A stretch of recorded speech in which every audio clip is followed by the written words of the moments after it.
Hello. Welcome to the first episode of Bridging the Gap. My name is David James. And my name is Colin McEvers. I'm involved with the Lower Shore Young Republicans. I'm currently the chairman of that organization. We've been able to expand it quite substantially. We've been able to do a lot of work in the community.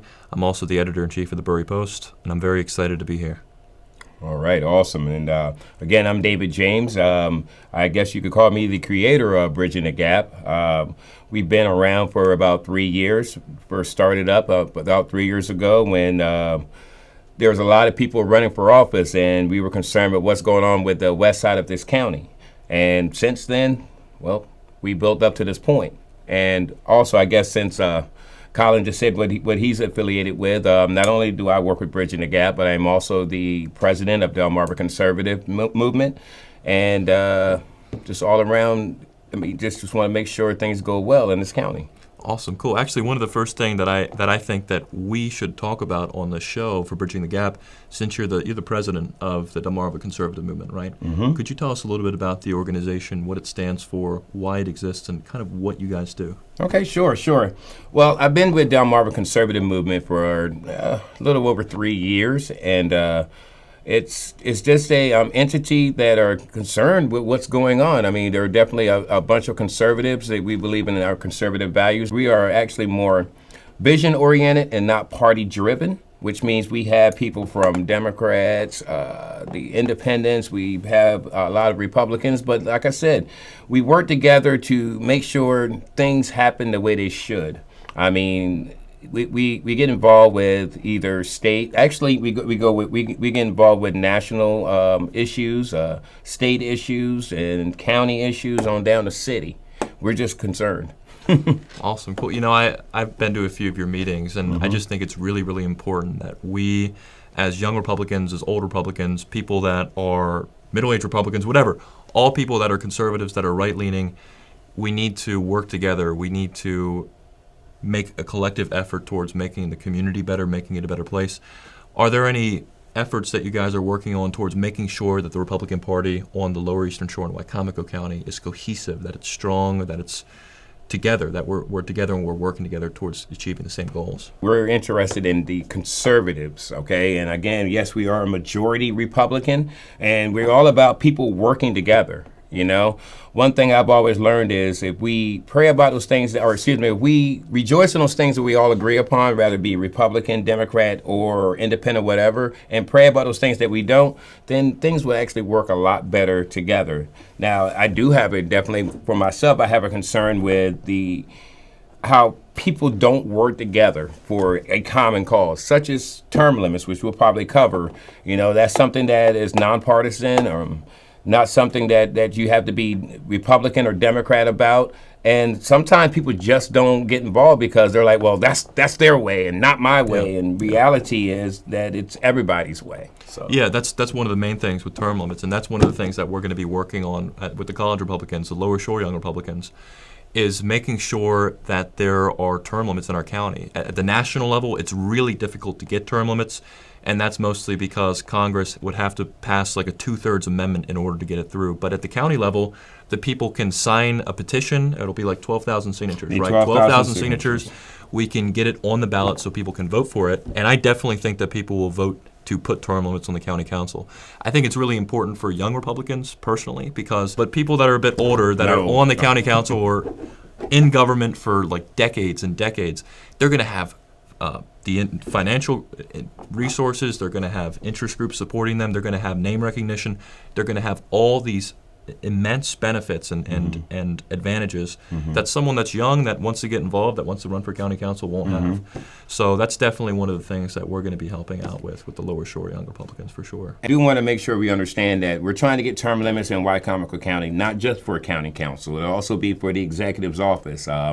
If anybody has noticed some of the interviews I've done here lately, I did one with the county executive maybe about 2 weeks ago, and one thing she definitely wanted us to understand is this is not a us versus them. This is something that we need to have nationwide, truthfully. I mean, not picking at anybody, but I'm starting to see there's people in Congress that are on walkers. And again, I'm not saying that you can't be on a walker and serve, but when you've been in Congress longer as there's been a Congress, that can sometimes be an issue. How did the issue of like term limits come up in Wycomico County? How did Sure, that like first start up? Because I've heard about it, but I don't know how it like originally came up. Sure. Well, again, when Bridging the Gap first got started, we were doing some town halls in the Tyaskin and the Bival area, and some of the people down there made some comments. We would bring some of the people who are running for office or maybe already in office down there, and one of the comments was made was, look, you've been in office for almost 20 years. You're part of the problem. Not saying that anybody's part of the problem, but a lot of people are just getting sick and tired of seeing the same people in there and the issues not being resolved.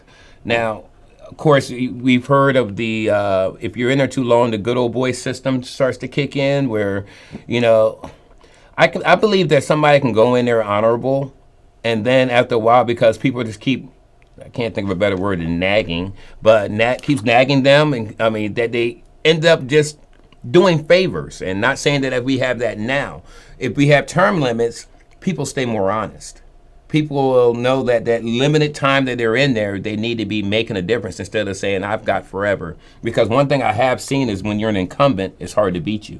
Exactly. That's exactly right. I mean, people that are incumbents are much more likely to win an election than someone that's new to the area, that might be involved in the community, that might be doing a lot of things, but they're not an incumbent, and they're going against someone who's been there for 20 years.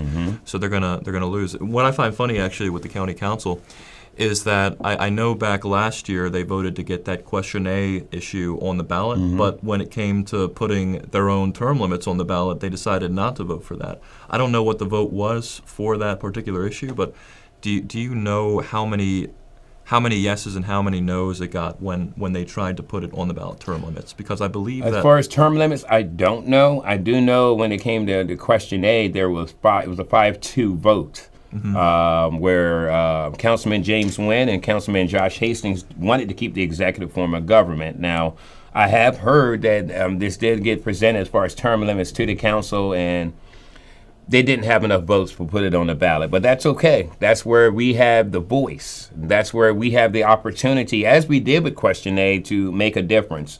And the way we have to do it now is to actually go out there and get 12,000 signatures. Now, that sounds difficult to some people, but if you really believe in something, there is no obstacle that's too big. So if we want to see a difference, if we want to be part of the change, then we can get it done.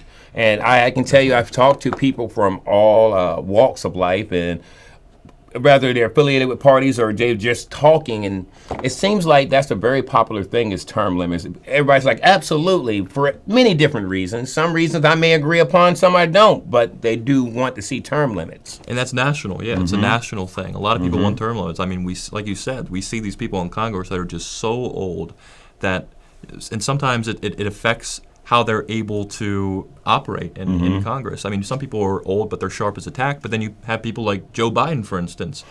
I mean, he was 83 or 81. I don't know how old he was, but he was really old, and it was affecting his judgment. And that's what happens when you don't have term limits, is you have people that can be up and running for office, being in office until they're like 90 years old or older. And one thing I also want to put out there is it's not just the age. Okay, there are those that are getting into politics early in life, and they say, hey, this is a career for me. I don't believe an elected term should be a career for anybody. This is not a career, okay? If you're going to make a change, you need to get in there, get it done, and get out the way. That's how I feel. I mean, I can, let's say from the Maryland governor standpoint, Governor Hogan served 2 terms. Yeah. But I guess according to the way Maryland does our term limits for the governor, he took 1 term off or whatever from being governor, but I think he's going to be running again. Yeah, he probably will. It's possible that he'll run in 2026, which would be it. But like you're saying, that he couldn't run for 3 consecutive terms. He had to take off a little bit. He has to become a private citizen. So it's not just a person that's in public life for 50 years without actually interacting with other people and being an actual American citizen. And about getting 12,000 signatures, yeah, it's really difficult. I actually worked for the Kennedy campaign about a year ago, and it was really difficult to get ballot access for Kennedy because we needed like 18,000 signatures. Wow. It was a lot, and a lot of them are invalidated because some people sign it and they're not registered voters, but it can be done with collective willpower, with collective effort, like you're saying, there's no obstacle that can't be done if people are willing to actually make a change in their community, and that goes for term limits. And by next year, I'm very confident that it will be an issue on the ballot and that will succeed for sure. Absolutely. And again, there are many different ways of getting the word out. But I think the most important way is what we're doing right now. Let's just sit down and let's talk about it, see what we think about things. Again, there's many different issues that I've seen since I've been involved with politics the last 3 years. I mean, just being the person that's not running for office, but actually being in it, you see a lot. You know, there's issues that I've seen that's been at the council for years, like DAF tanks. There's been no change.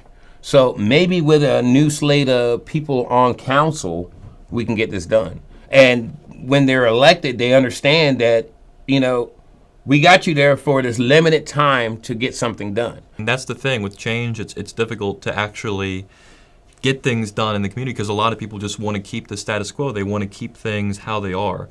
I've actually experienced that at Salisbury University. Our administration, I will say, is very left-leaning, very liberal.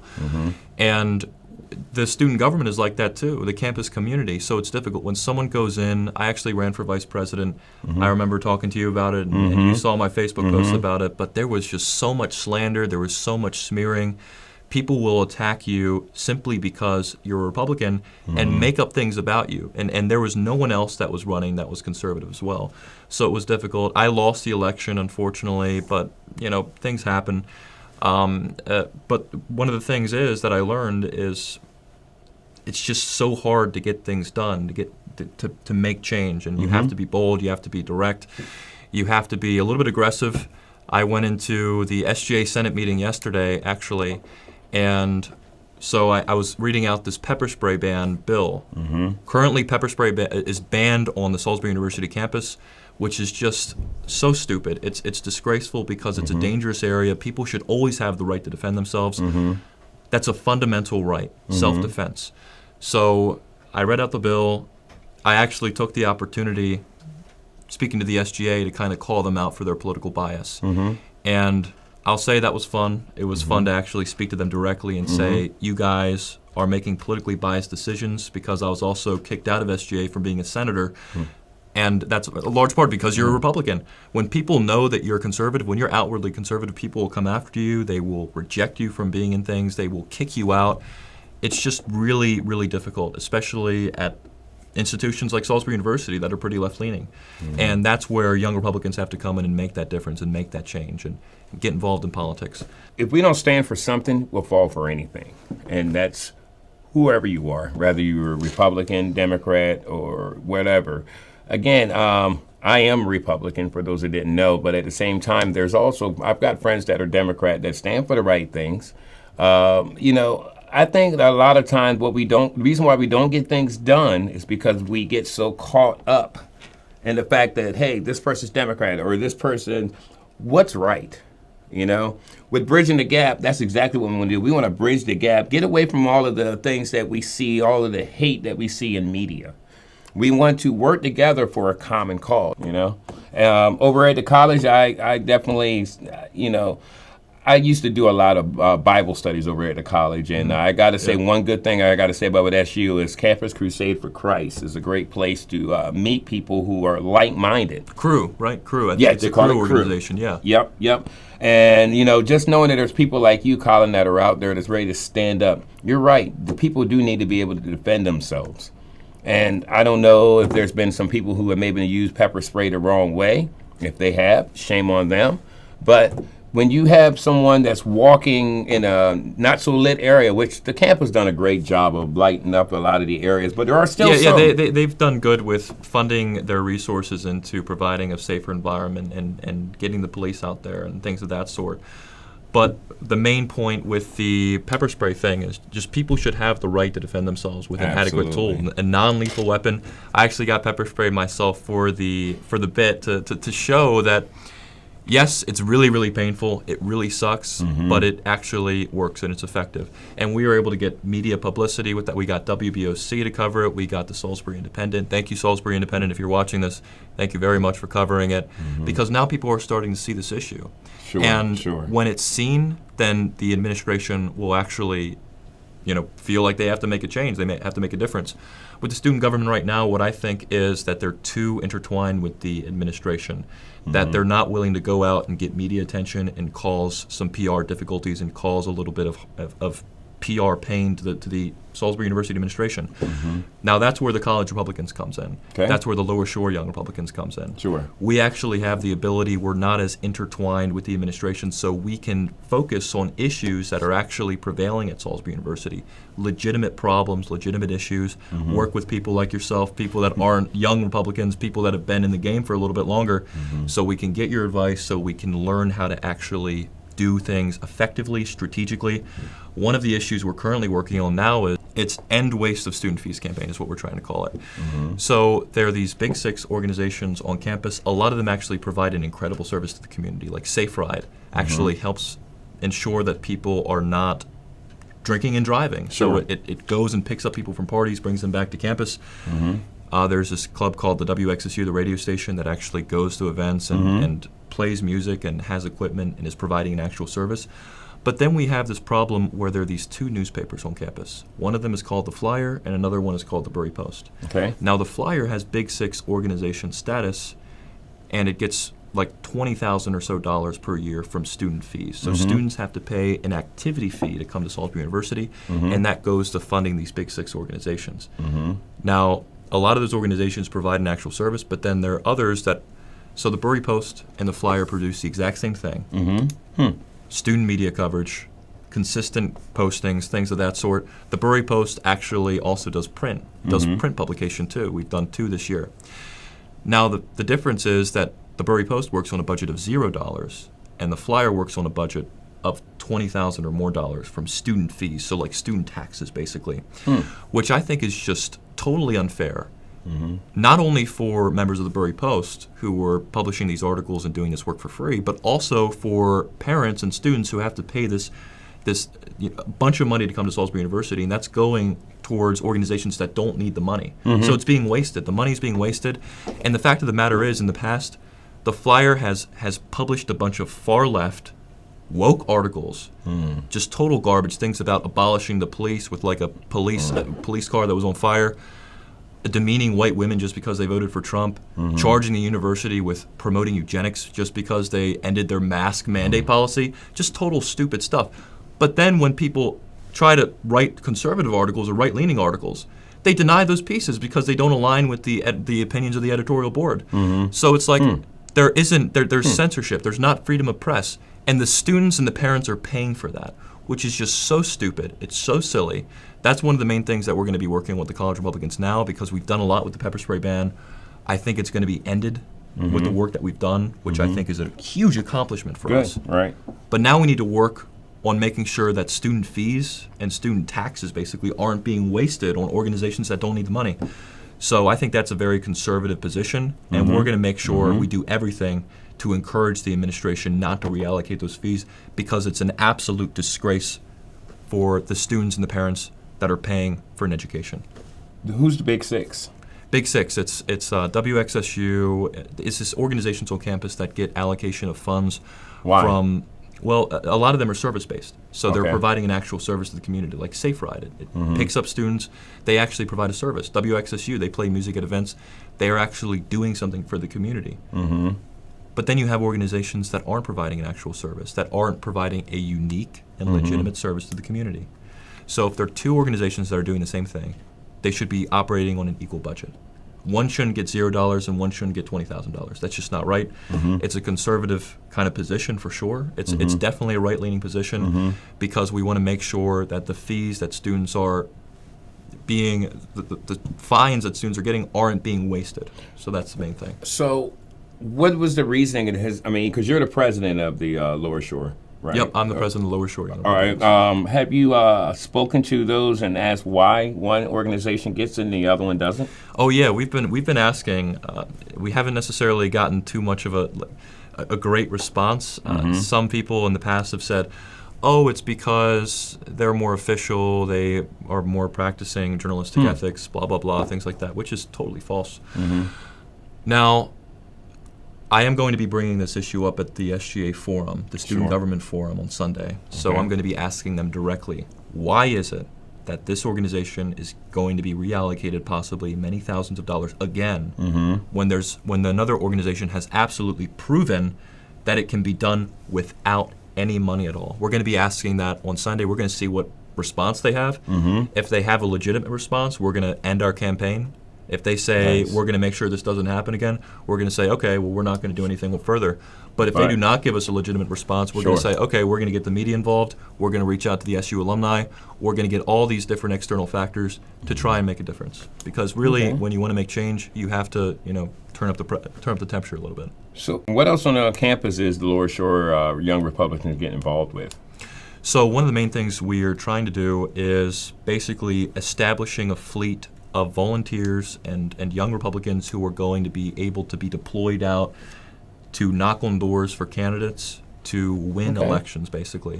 Like, for example, the 2026 midterm election is coming up, which is going to be really important. It might be a tough year for us, but we need to make sure we get every single vote we possibly can. Local, statewide, whatever it might be. I'm going to see if I can reach out to Delegate Barry Beecham and see if I can work for his campaign. Good friend of mine. He's an awesome guy, and he's a great guy. He's tall too. He's like 6'3" or something. He's up there with us. He's up there with us. The Tall People Society. By the way, I just want to back up and say this. I heard him say the younger ones. I'm 21 at heart. I said I did. Then times that by 2, and that's more years from my age. I found out this guy was a grandfather today, and I said, "Hey, this guy, he doesn't look a day over 30." And I was like, "You're a grandfather? What the hell?" He paid me to say that. No, just kidding. So, thank you for that. Now, going and talking about the midterm elections coming up, how much involvement would a young Republicans have with candidates here locally, like maybe for council or executive or any of that? Oh, a lot, definitely a lot. So we're expanding. It was last year, the Lower Shore Young Republicans weren't really doing too much. We didn't even have a group chat. It wasn't under good leadership last year. Now we have a group chat. We have consistent Instagram and social media posts. We have newsletters going out on a bi-weekly basis. We're having meetings.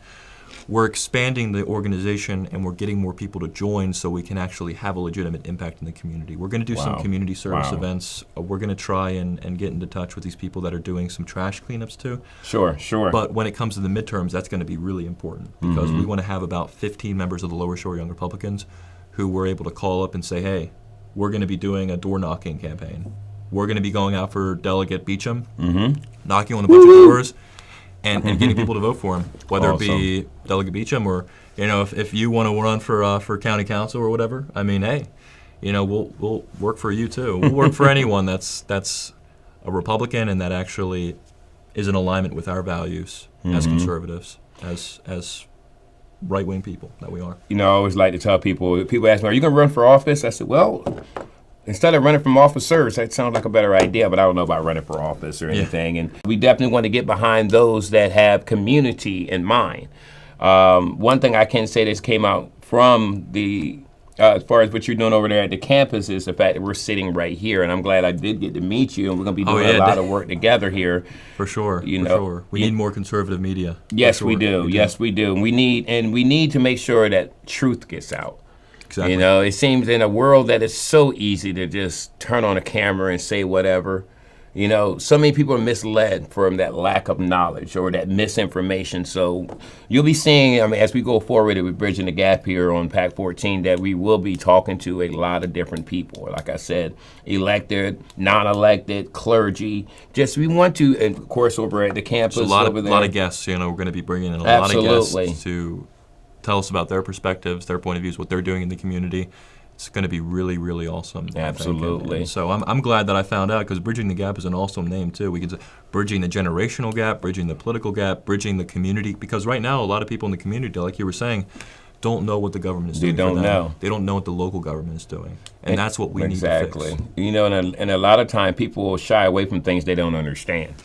And what we want to do is get people way of getting right information. It's all about getting the information out. Before you go out there and you make a vote, you need to understand everything about that person. Exactly. And again, I mean, and yes, I'm great that it's great that he does make sure that we elect Republicans, and I want to make sure we elect good Republicans. However, we have to make sure that that person is actually standing up for conservative views, because anybody during campaign season, anybody during a political season, any politician can turn into just that, a politician. So when you put the spotlight on them, I mean, for lack of better terms, people have to not only say things, but they have to be held accountable. For sure. So that's one thing you're going to be seeing with Bridging the Gap. There's going to be many different segments. I was just talking to Colin, because there's the views that you probably just heard in our first setup here.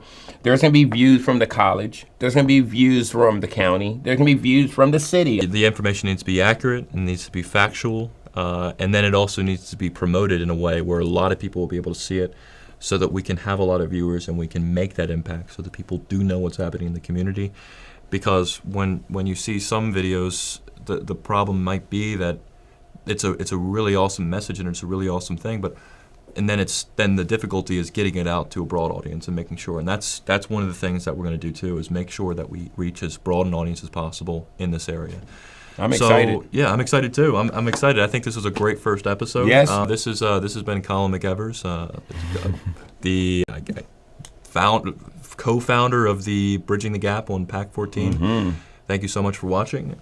Next level we're about to enter. And I'm David James, the founder or co-founder of Bridging the Gap on PAC 14, the founder of Bridging the Gap as an entity, and your fellow citizen here. So thank you again. Yeah, thank you so much for watching, everybody. Have a great one.